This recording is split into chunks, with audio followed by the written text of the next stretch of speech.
Welcome to the adventures of self. Conversations with ordinary and extraordinary people as they explore what it means to be self-expressed. Come on in. Join the adventure. So, welcome to the Adventures of Self, Dan Warburton. Hey, great to be here. That was the shortest introduction I've ever had. I love it. Well, it brought a lot of energy from you to it. Short and sweet. Well, if you want to give an introduction to yourself, I mean, I'd just sort of like to introduce, the person as a name, right? In the first instance, yeah, nice. We get into the discussion and unfolding. I know, sometimes, people sort of say like, and this is the person, right? As if a list of sort of credentials and achievements defines the person. Yeah, true. Yeah. So you are a transformational coach. I'm going to start to put a label on you, but we'll uncover much more. But you're a transformational coach. And you were just saying right before we got started that you've been in this for years, and how one of the things I think it's interesting, and you and I have some alignment on, is the notion or the realization that whatever journey we're on, it's a lifelong journey, right? So we may be better today or further along that journey today than yesterday, but there's tomorrow and the next day and the next day ahead, and that's the exciting part. Yeah, absolutely. Well, also because the goals that we think we have are never actually fixed. So what do you mean? Well, it's like, some people dream of having that dream house and that dream car, but then when they get there and they're sat in their big house and they got their car, and it's the same house, it's the same car, it's the same house, it's the same car. After a while, they realize, there's something missing in my life. I don't know what it is. And so the search continues. Yeah. And I think I can relate to that in when I was talking to somebody recently about doing a lot of travel. I've lived on 3 different continents and traveled. I was just counting it yesterday. I've been to over 50 countries, and I lived a bunch of different places in the US in my 20s, sort of, traveled all over to find that thing that I thought I was missing. I came to the realization at some point, oh, well, what's the common denominator in this? It's not this city or that city that's changed. Like I'm still here, right? So maybe the issue is me that I'm not happy with, right? Not the car or the house or the other or the city or whatever it is. Yeah. Now I certainly remember having a moment like that where I realized I'm responsible for everything I'm experiencing in my life. The amount of money in my bank account, the relationship that I'm in, the amount of hours I'm working, the job that I'm in, the friendships I have, all of it is all the outcome of things I've done and said in the past. And when I got that, I felt really overwhelmed and really shocked at the level of responsibility that I have to ensure that my life goes well. It's not up to something else. It's not up to my parents or governments or my partner or my boss or whatever else. It's purely down to me. And that was really frightening when I first realized that. And then when I then let that realization, or should I say, when I rose up to take on that realization, I then found myself excited and inspired. Because I then realized, well, if how I've been being and all the actions I've taken and not taken in the past have created this moment here, then surely I can choose a new way of being that's made up of a whole series of new actions that would enable me to create a completely new future. And when I realized that, I became very inspired. And that was kind of like the beginning of me getting into self-development and starting to realize that my life's results are all going to be the outcome of how I'm being today. Yeah, it's a really profound awareness, and what I like and what you speak about is the um, the the kind of descent and rebirth that comes from that, right? Because yeah, there is something quite profound to realize that, well, you are creating it all, right? On some level, whether you consciously or unconsciously or however you want to look at it, you know, you are responsible for exactly where you are. And even on some sort of like spiritual soul level, you know, I mean, you may have chosen to be born as Dan Warburton at this particular time and place to your parents and all that, and kind of and come to a particular place in that journey. And I mean, who knows, like to that kind of depth? And I don't know, and I'm open to it. I'm yeah. not saying yes or no. But what I will say is it's a bit like, imagine that you're in a corridor and you've got lots of doors. It's up to Mm-hmm. you as to how many doors you try opening. Mm-hmm. You know, and let's say that many of them are closed, but you'll never open the ones that are open unless you try opening them. Yeah, yeah. Well, and that, I think, you know, comes from that thing. It's like, well, it's your choice, right? Whether you turn the handle or not. And try another door, and try another door, and try another door, and try another door. Yeah. Yeah. Until the right doors open and the things happen and you start to create and have those results that you want. Yeah, and I think what's interesting and what I was trying to pick up on before, what you were saying, is there's that initial moment when you kind of realized, you know, it's like, it's not your parents, it's not the government, it's not what, you know, whatever that determines your success, your whatever it is you're choosing for yourself, but that's you. And that first realization is a bit heavy, right? Because it's like, oh wow, that's I don't have the excuse or, you know, whatever it is anymore. That's it. Yeah, it makes me think of the adverts for the old lottery game in England. They used to play these adverts, and this giant, great big hand would point down to this human being in a crowd and say, "It's you," like as if you've been chosen as the next winner of the lottery. Right. And it was like that moment of having this giant finger pointed at me, saying, "It's all on you." You know.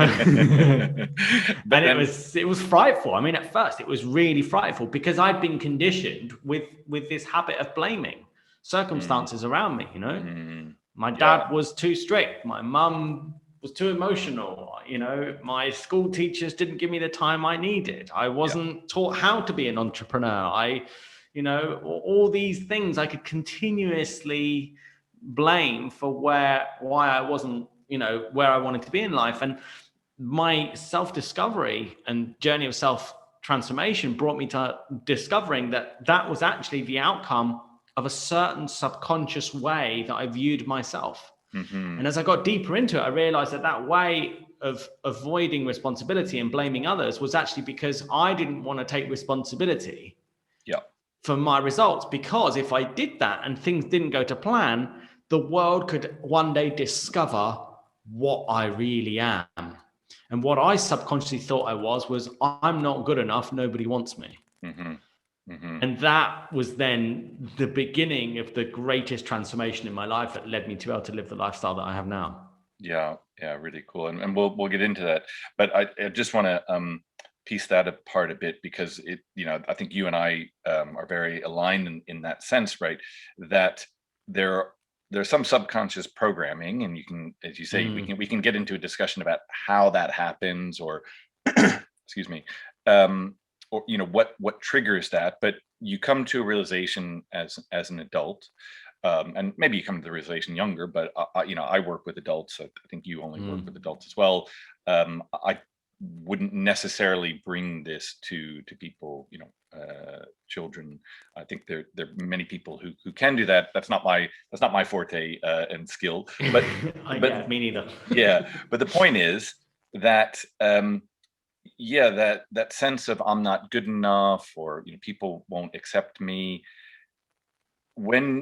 However that program, that subconscious program within you has been created, then you can always prove that, right? Because you know, the belief is there, and whatever you're going out to do, right? Because then you say, oh, well, my parents or my teacher or society didn't teach me how to be an entrepreneur. I don't know how I'm going to do this. I'm probably going to fail, so I'm going to try less doors. And the ones that I do try are going to be locked. And you see, there you go. That just proves what I was saying all along, which is that I'm not good enough, and this is where I am. Yeah, brilliantly said, absolutely. And it reminds me of one of my all-time favorite quotes by Henry Ford. Whether you think you can or you think you can't, you're right. Exactly. Because if you think you can't, you don't even try stuff out. You don't get in conversation, you don't create anything, and then you don't get any results. So then you end up creating and proving to yourself that you can't because you haven't got any results. But then if you think you can, you take actions, you get in conversation, and you get results and stuff starts to happen. And then you prove to yourself, I really can. So yeah, I love that. Yeah. And the other thing I wanted to pick up on what you were speaking about earlier, right? Because we talked about sort of, we go through that initial descent of like, oh, wow, this is really heavy. Oh my God, I have created all this. Like, I'm the one who's responsible, right? That big finger coming down from above, pointing at us. Yeah. And somehow, I don't know, this is like grace, or I don't quite get it, but somehow there's this gift that when you actually sit with that, when you accept that ultimate responsibility, there is this sort of breakthrough. You were talking, it's like that gives you then a freedom. Oh, well, if I've done all this in the past and it kind of turned out a bit like shit, or I'm not particularly happy with it, what could I do differently in the future? Yeah, it becomes something that goes from something that's overwhelming to incredibly liberating. Yeah. Ultimate responsibility is ultimate power. Really is. Yeah. And it's definitely, that's the first turning point. I think that needs to happen for anybody to succeed in whatever it is they need to succeed at. It's this realization that it's up to me to create my lifestyle. It's up to me to get those results. And if there's anything that needs to transform or be elevated, it's me and my being. It's it's only at that point that we even can actually listen to advice or listen to a mentor or read something or be inspired by what somebody else has done. Because up until then, all we'll do is say, oh, well, that's you. I'm not like that. I can't do that. I'm not good enough. Yes, but I wasn't born in America. I was born in England or India or wherever else, Yeah. And I have some people say to me, yeah, but some people are genuinely really, really poor and don't have these opportunities. And I can understand that. But for instance, I forget the name and I must remember it. There was a young guy in Africa. He was only 8 or 9 years old. And he saw his father was really exhausted from tilling soil, using like a pickaxe kind of shovel for turning over soil to plant seeds. And the soil was dry and didn't have enough water, and the whole village was starving. Everybody just couldn't eat because they couldn't get enough water. It was drought. And he went to school and it was only, school was only like some small mud hut. But he spoke to his teacher and he said, how does electricity work and pumps work and batteries? And I have a wind up, radio, like they have these wind up radios, became a big thing across Africa. And he then pieced together, by thinking about it and having enough conversations with other people, that he could use some kind of a windmill into a bicycle to pump water from deep down to pump it into irrigation. His father rubbished him. He said, you're stupid, get your head out of the clouds, be realistic, pick up that shovel and start working with me. But he had the courage to ignore all that and to follow the few little people who were interested in how he was thinking and just to help him by giving him a bicycle or giving him these bits and pieces. And in the end, out of just scrap metal in the middle of Africa, he used these wind turbines, which were made, they were creaky, cranky wooden things. But in the end, he did it, and he started to show people how you could pump water from pretty deep in the ground and into these fields, and it's just transformed the lives of so many Africans across his area. And he's become a massive name now for what he's done. But that's a great example of somebody that's come from absolutely nothing, no opportunity. And what he did was he just chose to not settle for the way things were and chose to say, I can do something about this. I know I can. I know that if I apply myself and, I can do this and I can solve this and achieve great things. But, amazing. Yeah. And I do remember hearing about that story a couple of years ago. And it's a great story and a great testament. And also, I mean, sometimes, I'm sure he made mistakes along the way, right? That, he tried one thing, it didn't work. He tried another thing, it didn't work. He tried another thing, it didn't work, right? So many times, it's not to say that just by sort of saying, oh, okay, well, I'm responsible now, everything's like the pavement is going to, the wall, it's going to be paved with gold and everything is going to go my way, right? But it becomes this sort of constant, it becomes this constant inquiry and connection, right, with what have I done. Not only what have I done that works, but what have I done that actually fulfills me? To go back to that point, it's like, well, the car, I'm changing the car in the house and I'm still not fulfilled. So maybe it's not the car, maybe it's not the house, maybe it's something very, very different. Maybe you're in a much smaller place, but you're happier because of the things you're doing, the things you're creating, the things you're focusing on in life.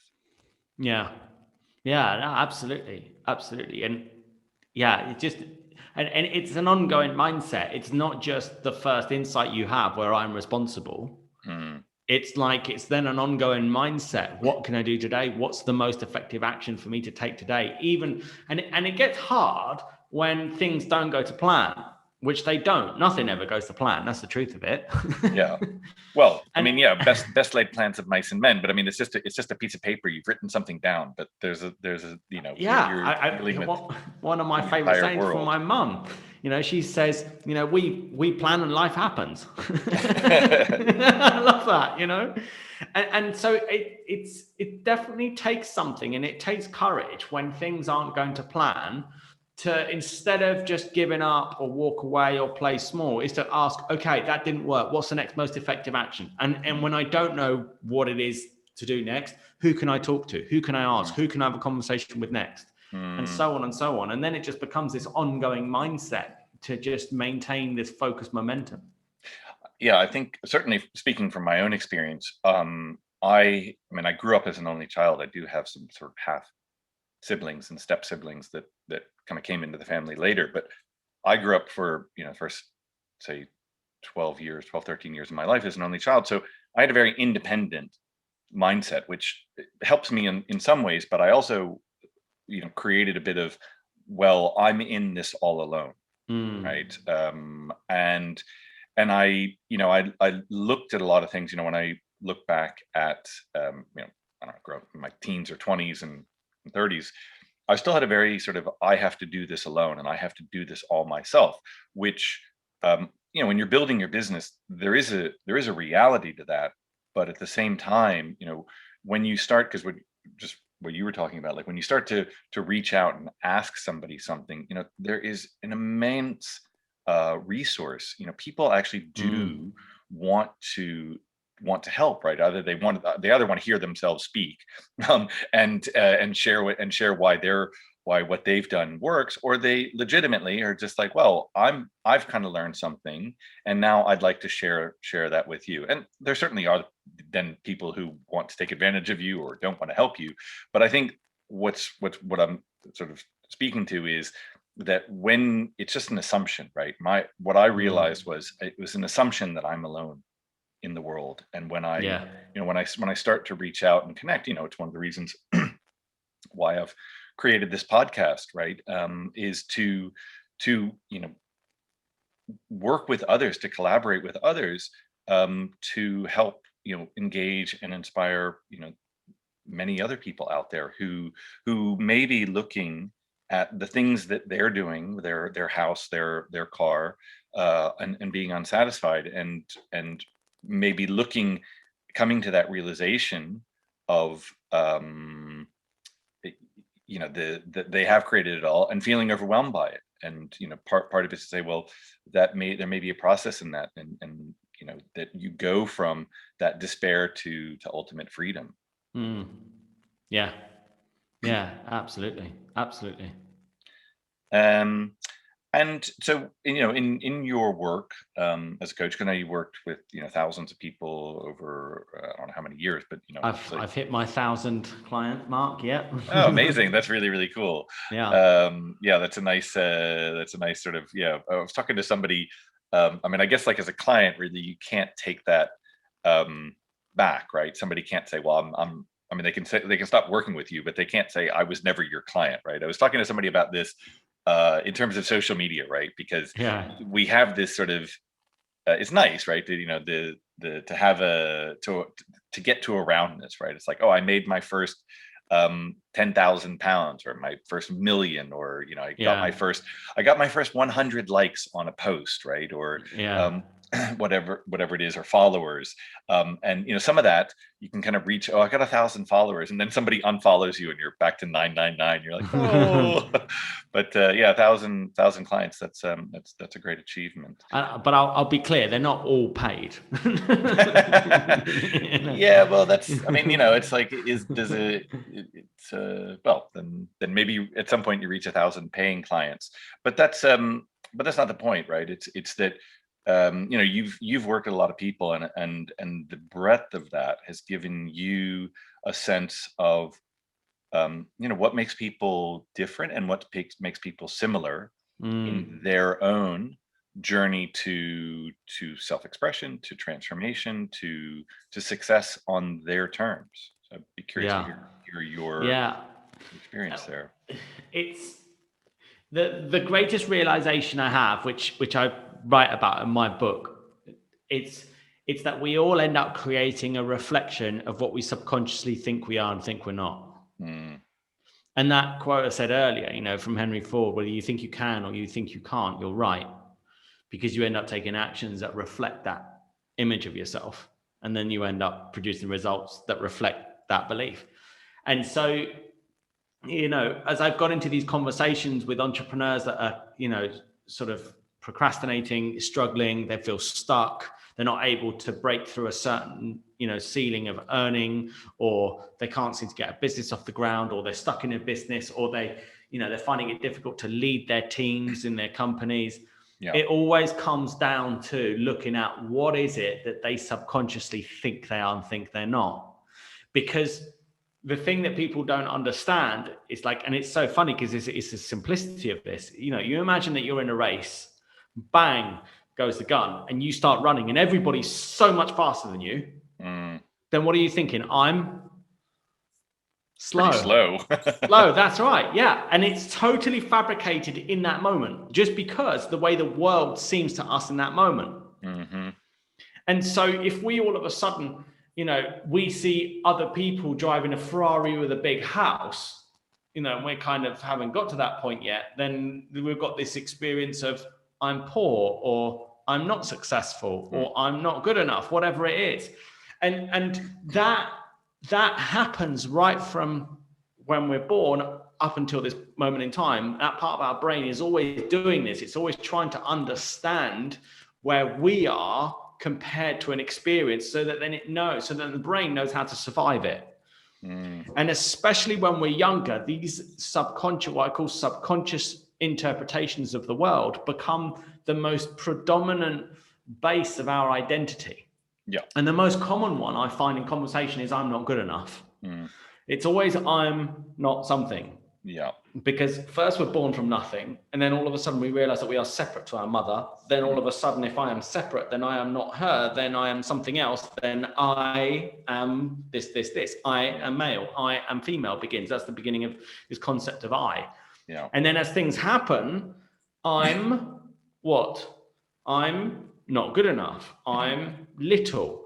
I'm not strong, I'm weak. And then these things become this foundational concept that we have for the way we think we are in the world. So then all of a sudden, when we're 35 years old and we're in a boardroom meeting trying to close a sale, it's like we find it difficult to just get an idea out and just to speak clearly as to what it is we're offering, how much investment we're looking for, and what solutions it is we solve. Why? Well, because secretly I'm not good enough and I'm weak and I'm really scared that people are going to find that out about me. But we don't know that we're thinking that's happening totally subconsciously. Yeah.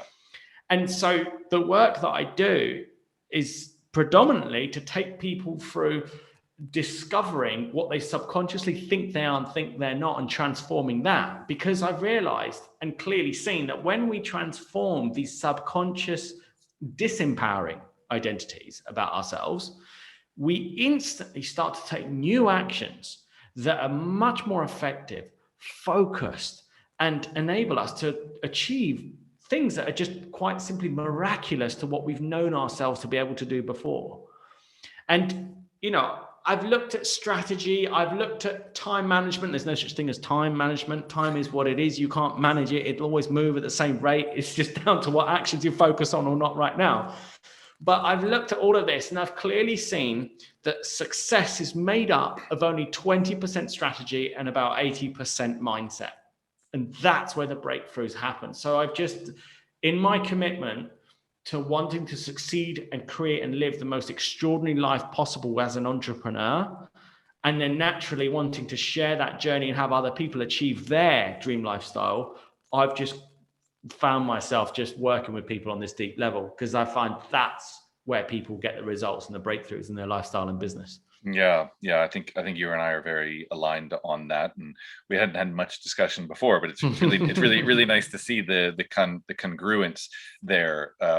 You know, one of the things I talk about, like when I do workshops, and I haven't done that many online, but I used to do them live, right? We don't do that much live and in person anymore, but I always, had a slide, talking about consciousness, and I would use a picture of an iceberg, right? Because behavioral scientists, or I think behavioral scientists, have mapped out, what they reckon is conscious thought that we're consciously aware of, and all this. I mean, you call it subconscious. I would call it unconscious, but I think it's the same thing. There are these things that are kind of running the show that we're not really consciously aware of. We don't think that we have control over them, and behavioral scientists say that somewhere between 80 and 90% of what's going on in our lives is unconscious, or that we're not consciously aware of. Right? Yeah, it's all the iceberg that's below the surface, right?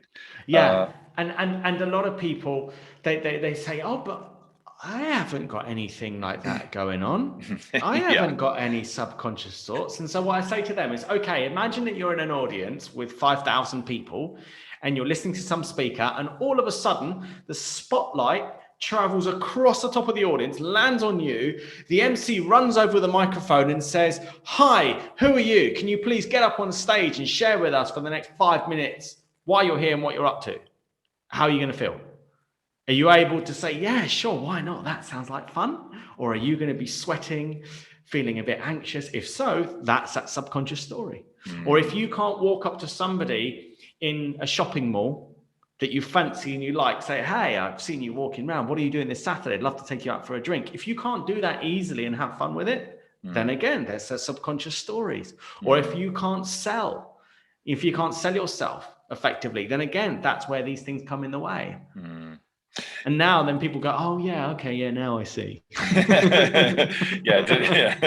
It just takes a little bit to bring awareness to how we all are as humans, right? It's not like, and it's not like those things go away. I mean, I assume unless you found a magic formula, right? You still have subconscious or unconscious thoughts that are there, but your awareness of them. See, for me, it's the awareness that they're there allows you to kind of take power out of it.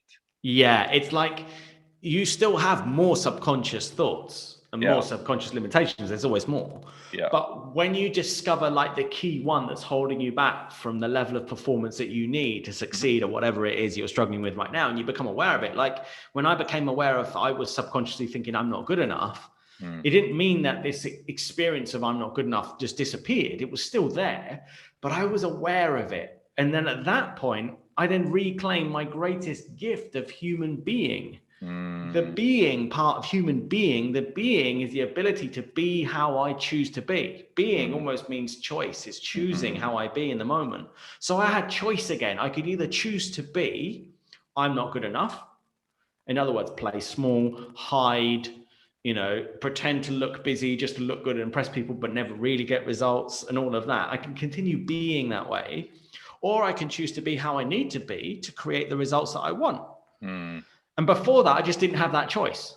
Now, does it mean that I don't feel scared in putting myself out there and trying stuff out? Of course I do, but I'm aware of what's causing that fear. I can see where it comes from. So I'm now, like I say, transformation happens in 2 stages, internally and externally. The first internal one is the 50% is the realization and awakening to what's holding you back and where it comes from. And then the other 50% is actually being out there in action to then put a new way of being into action. And eventually what happens is you become the winner, the owner, the overpower of that subconscious story. Because up until then, it's still dominating you. But then at some point through this consistent practice of a new way of being, it then becomes who you are. And then that subconscious way loses its power over you. And then you're, operating at a completely new level of performance. Yeah, cool. I really like what you say, that distinction, that transformation is on 2 levels. The internal part, you start with that, right? That's where we kind of go through that descent, where it's like, oh, I've kind of done all this, and whoa, maybe I have choice. But just knowing you have choice, right? To know and not take action is still not to know, right? So it's it's taking that out into the world, whatever that looks like. And we were talking about earlier, right? There are going to be some stumbling points, right? When a child first learns to walk, right, he or she is falling over all the time, right? And now we just take it for granted, right? I mean, maybe every now and then we're up on a high ledge or something, and you think, oh, okay, how do I manage this? But it's still putting 1 foot in front of the other. But there was a time when we had no real awareness or ability, to do that. Cool. And I just want to, because I know you mentioned your book, and I think it's, I really like the title because it breaks things down quite easily. So, dream it, choose it, live it. Yeah. And I'm curious to, I resonate a lot with the order of that. And so maybe just, talk, how that came to be, and the formula, or why specifically that. It was like as a child, I just had this huge ambition. I wanted to succeed. I wanted to drive a Ferrari F40 and pick up Amberley in front of all the bullies at school and drive off with her. Of course it never happened. I didn't have the money at the time, but I just continued to dream like that, and I just knew I could accomplish amazing, extraordinary things. I could have all the wealth in the world that I wanted and become an expert and gain that recognition for whatever thing it is I wanted. And that it was almost like not a subconscious assumption. It was just like, well, it's certainly an assumption. It was just this thing of like, that's the way the world is. It is. I can achieve all these amazing, extraordinary things. And if I don't take action, then it's not going to happen. And I'm probably going to end up feeling real regret that I didn't take this opportunity called life. And so with that, that's always been the thing that's given me this burning drive to get up early in the morning and to just keep going. I've failed in business before, and as they were going bankrupt and falling apart, I was already online looking for new domain names and new telephone numbers and a new name that I could call myself. And I'd set up and have a new business up and running whilst the old one was absolutely falling apart. I wouldn't give myself a chance to even hit the ground. I'd just keep going. And so in that, then what happened was my father, he'd heard about me doing all this self-development work, and he said, what is this transformational stuff that you're doing? So I sat down with him And in this conversation, it was the first time when I'd had a breakthrough in realizing that I'd been running my life as I'm just not good enough, nobody wants me. And I realized that it was something I invented. I didn't need to be that way anymore, and I could be however I wanted to be, which gave me this new level of liberation. Now, the person that triggered me the most into feeling angry or annoyed at the time was my father. I couldn't even be in the same room with him for longer than a minute before we'd start arguing. And this was kind of like a real turning point in my life, because that human being for the first time was interested in me and wanted some advice and inside knowledge. And then, which was incredible to have my father come to me for advice. That just shows what a shift and transformation I went through. And then in this first conversation, this was like, in fact, it was just over 5 years ago. It was January 2016. And I know this because it was such a monumental moment for me. And in this conversation, I guided my father to see that he'd been in survival, and he was still in survival, that he was in automatic. Every day he'd get up, do his work, run the business, just because the business he'd started, he felt he had to keep it going. And that was it. He had no reason why. He didn't know what he was creating. Was he doing it for money? Was he doing it for a better life? He didn't know any of that. And I said, Dad, you're in survival. You don't know what you're doing. And he got angry and he said, how are you to tell me? You're a youngster. You can't tell me these things. I've been in business for years. You can't tell me these things. But for the first time in my life, I was able to breathe through me being triggered or annoyed or challenged by that or scared. And so because I was able to just be with that conversation in that moment with my father, he got to hear himself. And he went quiet and he sat back down and he said, bloody hell, Sunshine, you're very good at this. You thought about doing this professionally. And all of a sudden, my father had now seen me for the first time as a human being I'd become, rather than that small boy that ran around with this story of I'm just not good enough, nobody wants me, and trying to be an attention seeker and all of this. And instantly we met not as father and son, but we met as human being to human being. And I felt like I had this contract that just floated down from the heavens. And it said, now that you're able to coach your father, you are now ready to coach anyone. Signed God. Yeah, I think that's probably pretty accurate for the vast majority of people. If you can coach a parent, if a parent will allow you to coach them. But that's the point. You've just said it exactly there. If they allow you. Yeah. Because if they allow you, you transformed and evolved so much as a human being that you are no longer run by your past conditioning. You've become a new human being. Yeah. And so with that, you've earned a position as advisor, coach, mentor, whatever it is. And that's how it really felt for me. And then going forwards from there, bit by bit, my business began to succeed. And my father was the first sign of this, wanting advice. And then other friends wanted advice. And then I started coaching other people. And then people said to me, Dan, I want to pay you for this properly. Like, how can we do this?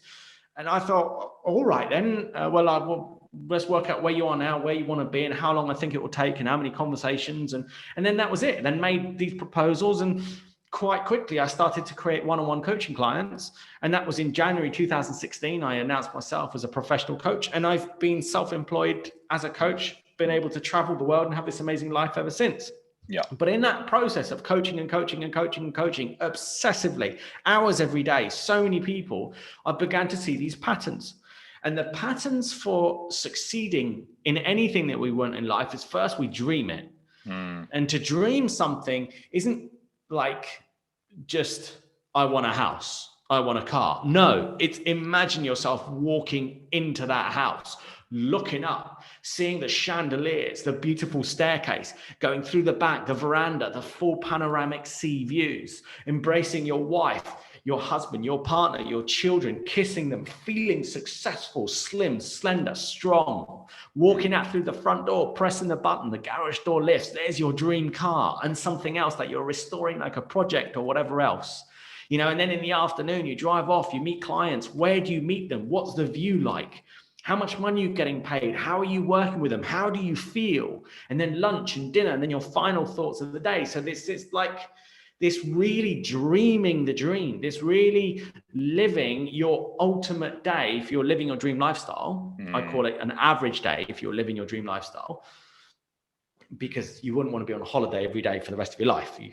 For those of you that think you might, trust me, you wouldn't. So what would your average day look like? And then once you got clear about that, that gives you a very clear direction to move towards, because only when you're then clear on that do you have like a destination on a map. It's a bit like somebody gives you a map and then says, go. What are you going to say? Where? Well, the dream puts that destination in a map. Yeah. Gives you a bearing point. Now you can also calculate where you are versus that. You can't calculate where you are now until you have that you're trying to get to. So it always has to start with dreaming the dream. Where is it you want to be? Doing what, living how, and all of that I just went through. Then the second part is this psychological switch that needs to happen. Do you choose it or do you not?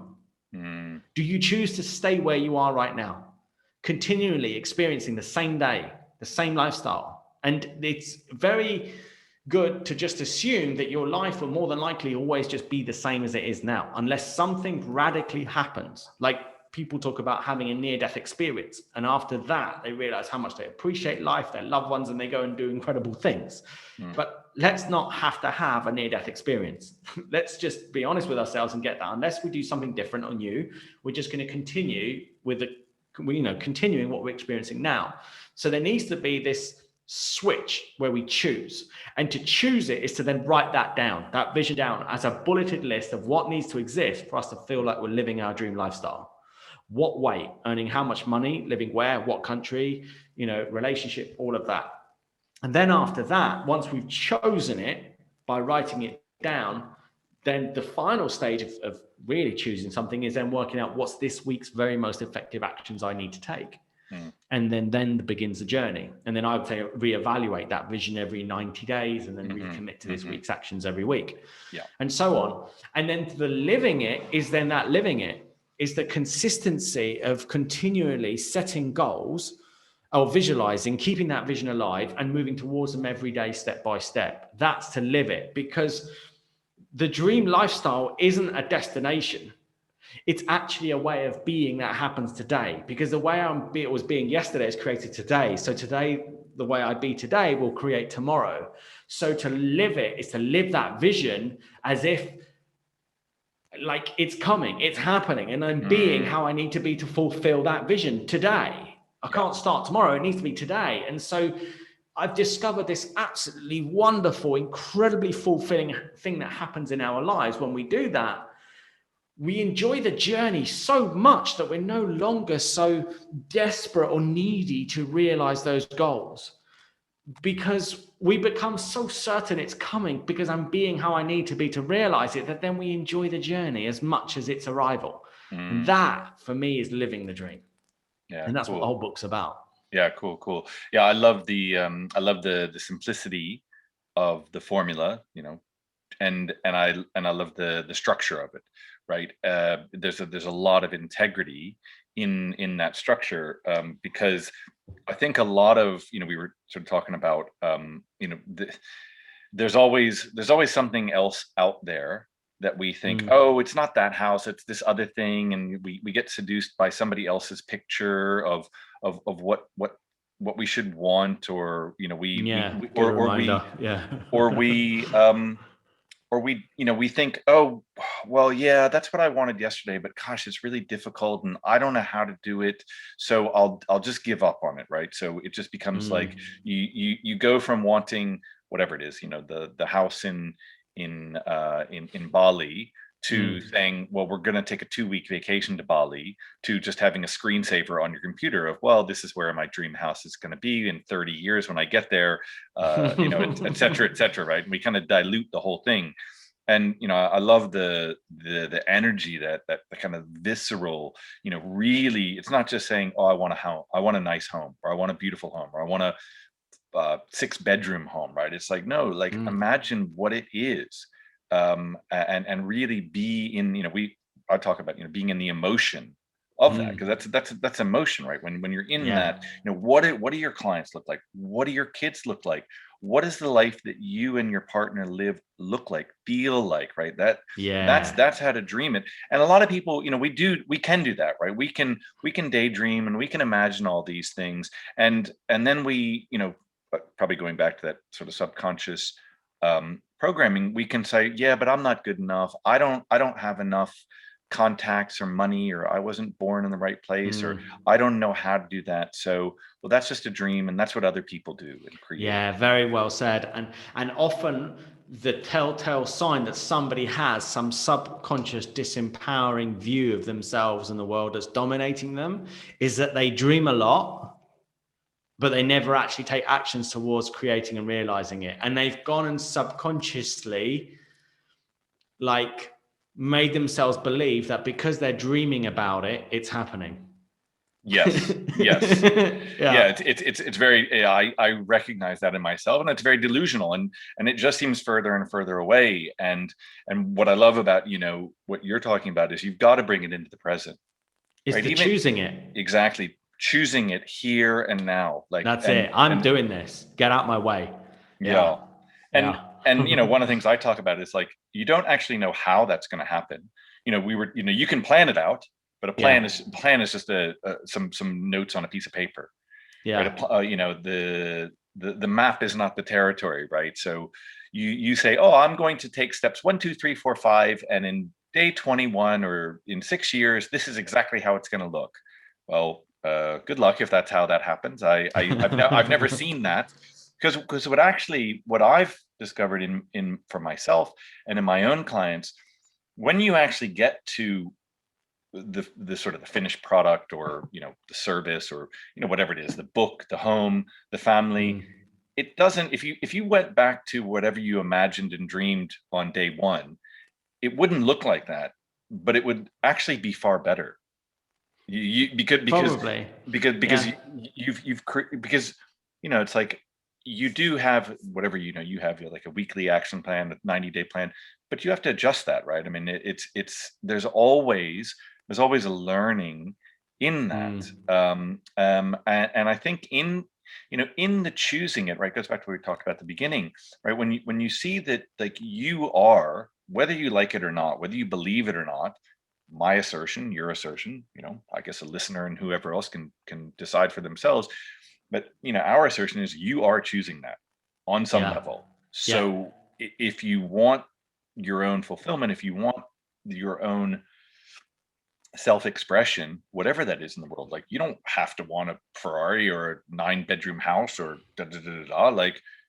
every individual is should be choosing what is their individual fulfillment.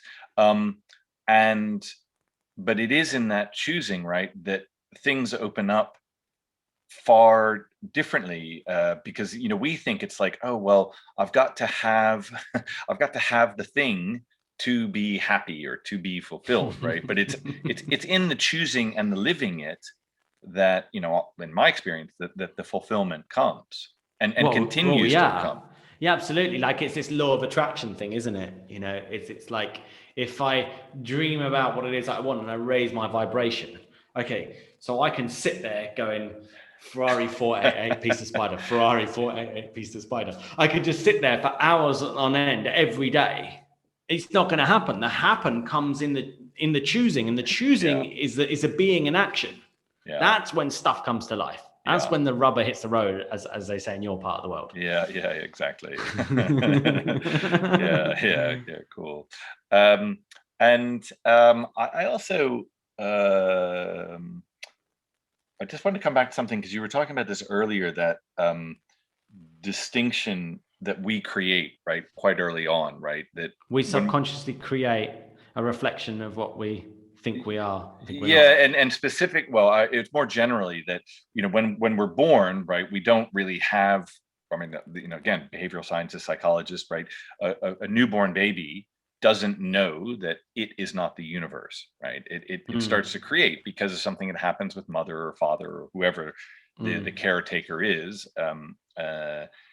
that there is no perfect parenting, so that child will start to make definitions, and some of those are very useful. It's like, oh, this is mother, this is father, this is the dog, the stove is hot, whatever is. But I was talking about this in a recent episode, I think episode 9, where there's a distinction between I am, right, this kind of general that we just I am, not even I am love, right, but just I am. And then how that goes into I am something. I am not good enough, I'm not worthy, I'm short, fat, whatever the thing that comes in. Because when we go into that I am something, we then assume that defines us. And because you were talking about how, and that happens totally go subconsciously. Because when we see that, right, maybe you have an assumption like I am courageous or I'm brave, but we're talking about the limiting things, because that's what holds us back, right? Well, and it's because if we look at the things that happen in our lives, when we're, as a baby, we're cuddled, we're kept safe, we don't seem to remember those so much. What we remember is the time when we were screaming and crying and hungry and nobody came and picked us up. Yeah. I'm not loved. Yeah. I'm not wanted. And our brain predominantly is made for survival, above all and everything else, survival and procreation. That's it. Yep. And so those mechanisms are so rampant and so aggressive in our brain that it just makes all that forefront of our experience of the world. It's never the good things it puts forefront. It's always the seemingly bad things. Yeah. And as you were saying, right, then because it's a limitation, or we assume it's a limitation, right? We don't necessarily look at, as our infant self, we look at, say, mother or father or big brother, little sister, whatever, and we don't assume that limitation on them. And because it's a subconscious thing that's kind of running the show, right? When we go and we're in that boardroom at 35 and thinking, oh, I can't let anybody see that I'm little or not good enough, right? So we go to all this effort to kind of hide something when we're just playing it out, right? And then we don't get the result we want. It's kind of this, it's this, we kind of end up in this loop that is mental. I mean, it's insane, because we actually just end up recreating what we're trying to get away from. Yeah, and absolutely, it's like, and that happens on a very basic level in the human brain. It's like, you look at, if you like Donald Trump and you go through the newspapers, you'll find all the good things about him that are actually really good. If you hate Donald Trump and you read the newspapers, you'll see everything that proves why you hate him. You always end up seeing what it is that you're subconsciously, thinking or believing to begin with. Yeah, and there's a lot of talk, about that. What is it? Sort of echo chamber in social media, right? And that, like oftentimes, like there's, I think Social Dilemma talked about like how the algorithms actually, create that for us. So frightening, isn't it? So then, like, not only are we doing it ourselves, but we've actually created technology and society that is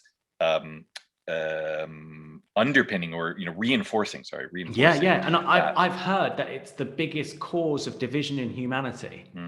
It's between religions, between cultures, between cultural beliefs, is actually that algorithm. Because if you hate something, it will keep showing you more of that thing that you hate, because you keep reading more into why you hate it, and versus somebody else. So you end up with the people with even hardened opposing points of views.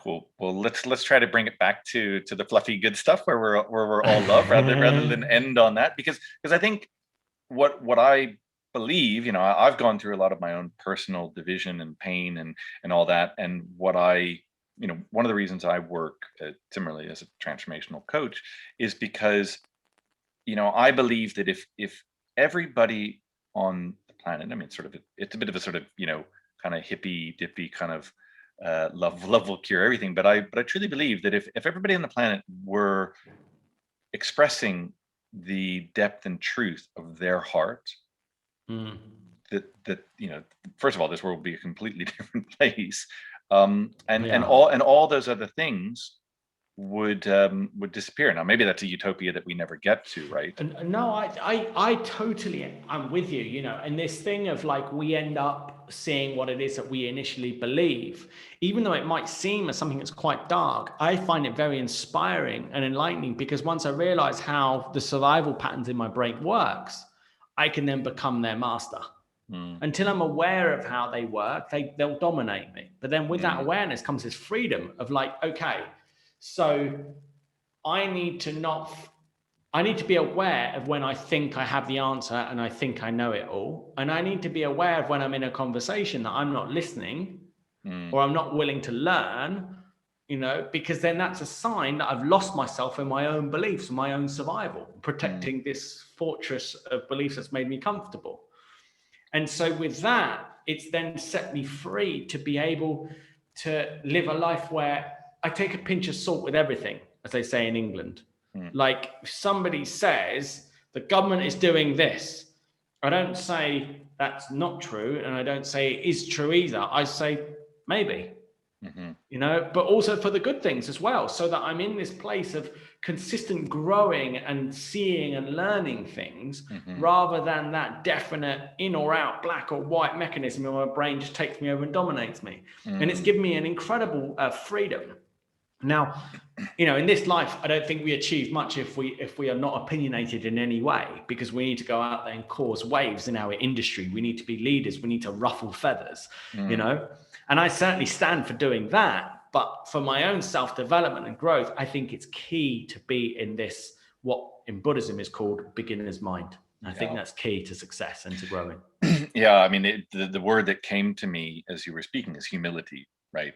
Nice. It's interesting because I think there is this tension that on the one hand, right, what you're talking about is like there's real use in being the leader, in going out saying not necessarily controversial things for the sake of it, but being outspoken, saying, well, this is what I believe, and at the same time having the humility to say, yeah, but tomorrow I may believe something else, and I have to live with myself to say my Taylor yesterday was wrong, and I believe something different today because of what I've taken in, because of what I've learned, because of what I've appreciated. Yeah, absolutely. So it's the confidence to be fully expressed, you know, at all times, I think is the key. You know, like one of the statements I put up in a video is, I don't have enough time is only ever an illusion. It's never the truth. Yeah. You know, that's a shocking statement. That's a bold statement. I'm doing that because it has people be interested to watch the video, to find out more. But I also genuinely get it and I see it. Yeah. Well, like you said, there is no thing. I mean, managing time. I mean, time is just time. That's right. Yeah. you may manage what you do with that. That's it. Yeah. Like a client I was coaching recently, she was feeling tired and lethargic and didn't feel like she had enough hours of energy in the day to get done everything she wanted to do. And I said, well, what are all these things you want to do? And she said, well, I want to publish my book. I want to get some more articles out. I want to get some more blog posts out. I want to arrange more conversations. I said, okay, why do you want that? Well, it's so that I can create clients. I said, what kind of clients? I said, well, I've got my 10K one-on-one coaching package, you know, I want to make some sales of. So, okay, so who do you need to speak to? I said, well, I'm not quite sure. And I said, okay, where could you find those people? And she said, well, I do know of groups that has quite a lot of people that might be interested in this. I said, okay, great. So could you post in those groups to start getting engaged in conversations there so that you get noticed by these people? She said, yeah. I said, could you then add them as a friend, as a contact, just send them a message?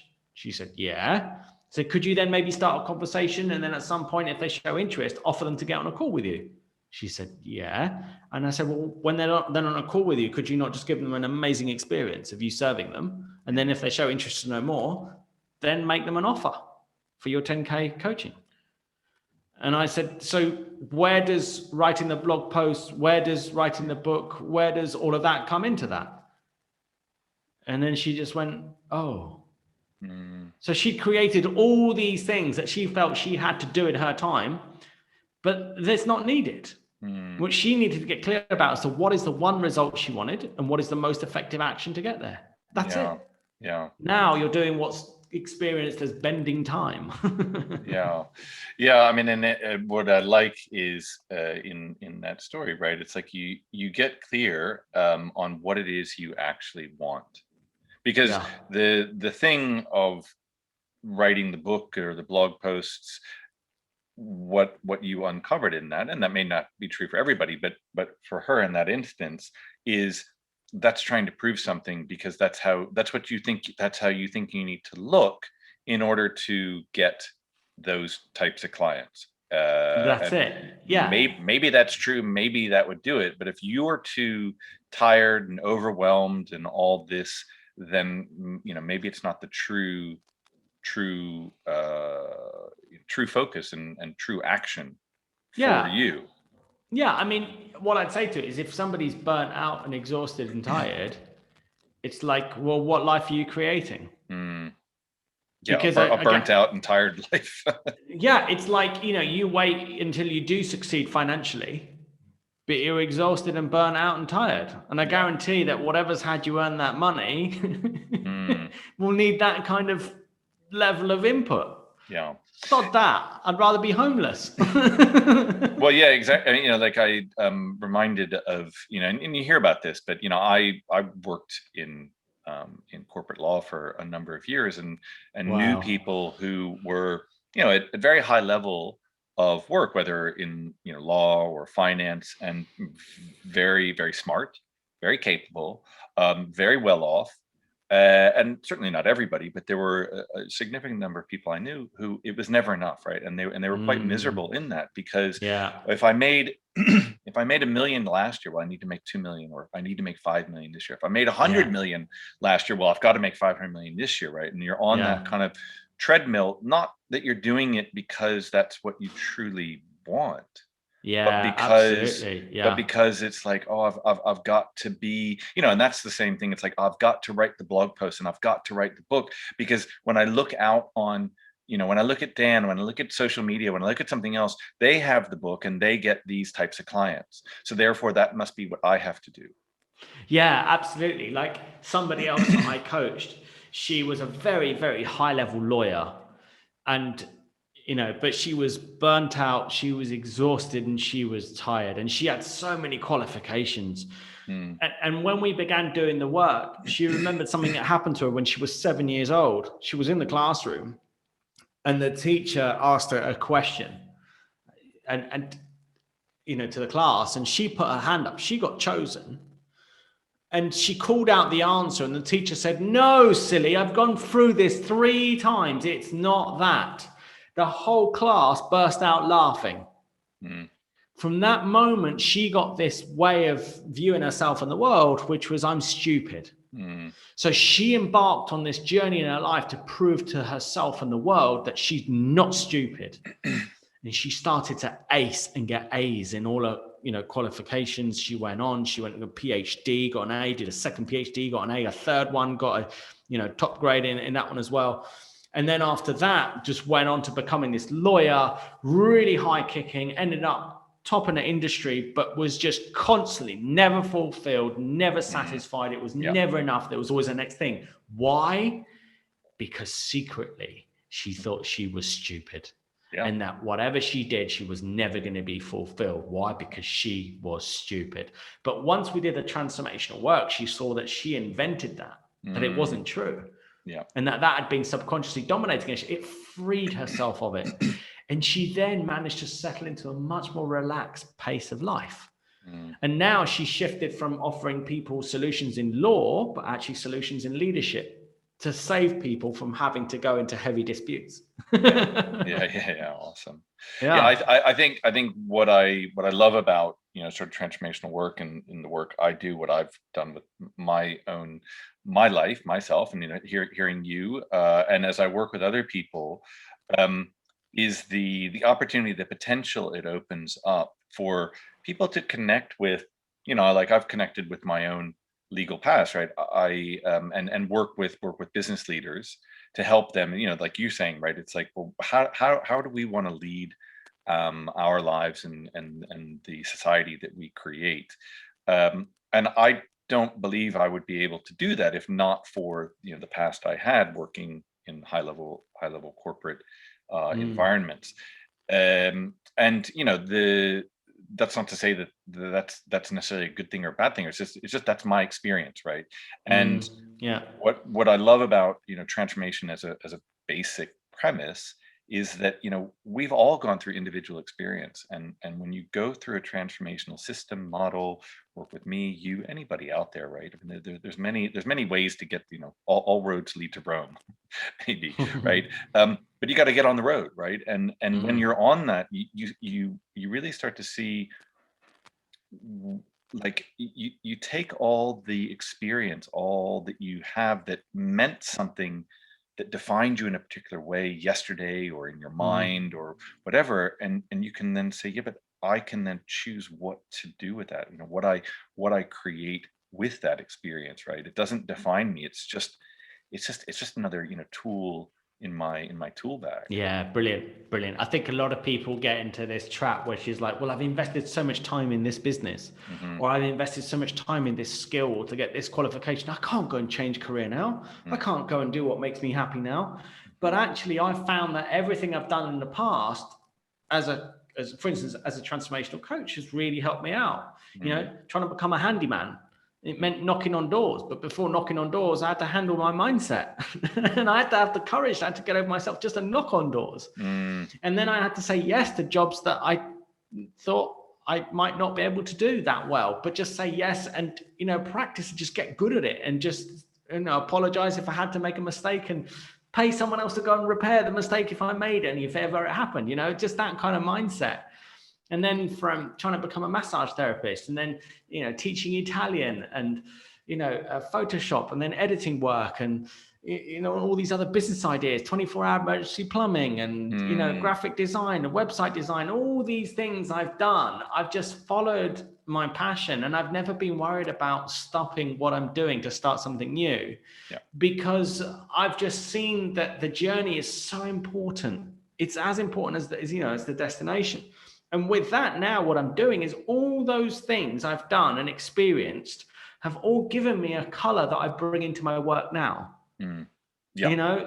Absolutely. And I think, for instance, you look at my client there that was higher in law, now is moving into leadership and leadership coaching. Now, what's law got to do with it? Well, it's handling disputes between people.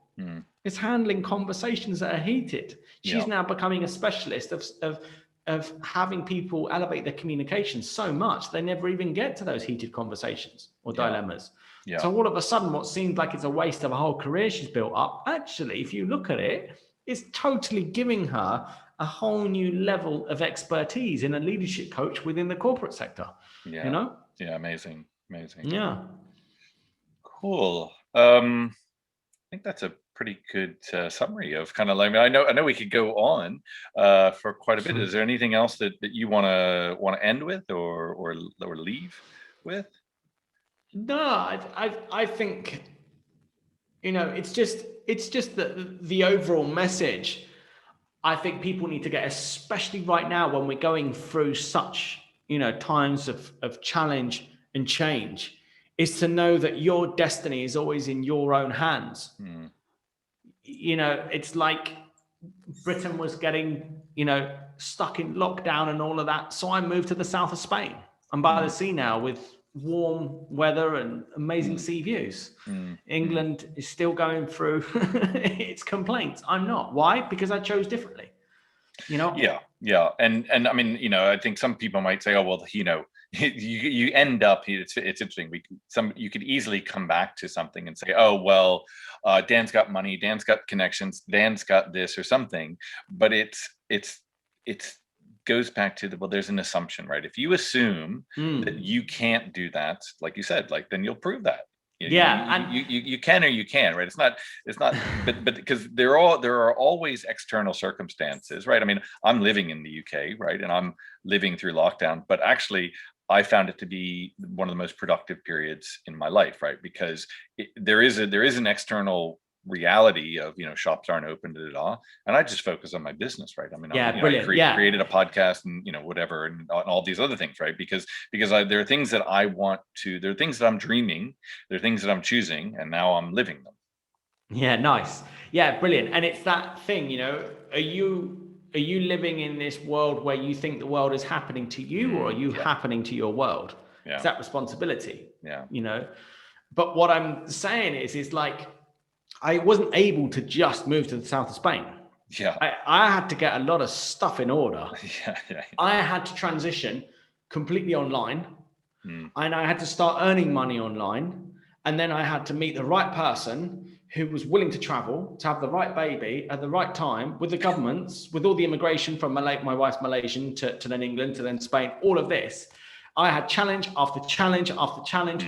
We had so many moments where it seemed like it was impossible. Yeah. And I just chose to just never settle for anything less than the dream. Yeah. And now I'm the Englishman that happens to have been lucky.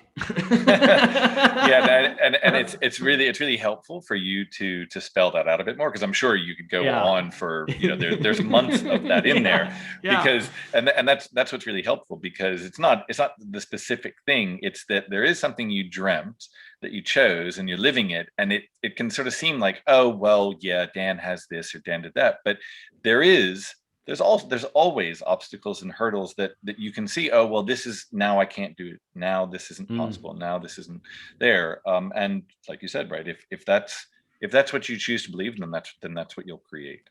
I know I say, like, I don't know whether I will be able to actually live the dreams I have. I don't know. There's no guarantee that just by dreaming it, choosing it, and walking through the living it, that it will actually happen. But I found that the vast majority of things that I've dreamt and chose, and I'm living, and that in that process, so much more is going to open, and it's going to be a much more fulfilling path and journey, and much more interesting. Yeah, right. Brilliant. Brilliant. Like my analogy earlier, you're in that corridor. You've got a never-ending amount of doors down that corridor you could try to open. Some are locked, some will open. And you are going to get a totally different experience of life, whether you attempt to open 5 doors or whether you attempt to open 1,000. Yeah. And if you open 5 doors and they're all locked, and then you say, oh well, doors are locked, so I'm just going to stop here, right? Then that's what you'll create. Yeah, that's it.